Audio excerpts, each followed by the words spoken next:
সেই সময় সতীদাহ প্রথা ছিল, যে সতীদাহ প্রথা যদি আজ যদি থাকতো তাহলে হয়তো মেয়েদের সমাজে কোনো মূল্যই থাকতো।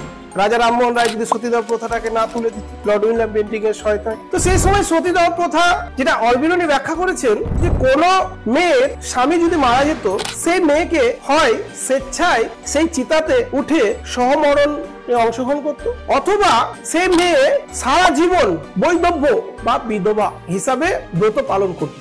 এই দুটো পথ ছিল, তো বেশিরভাগ মেয়ে সহমরণকেই বেছে নিত। তার কারণটা এটাই কি যে বৈধব্য যে রীতি বা বিধবা সেটা পালন করা ছিল খুবই কঠিন। তার কারণ একজন মহিলা বিধবা ব্রত যদি পালন করত তাকে সারা জীবন মাথা নাড়া করে থাকতে হতো, সাদা বস্ত্র পরিধান করতে হতো, কোনো ছেলের সে ছায়া দমকাতে পারতো না, ঘরের মধ্যেই থাকতো, অর্থাৎ সমাজে তার কোনো মূল্যই থাকতো না। তাহলে সতীদাহ প্রথাটাকে অলবিরুনি এইভাবে ব্যাখ্যা করেছে।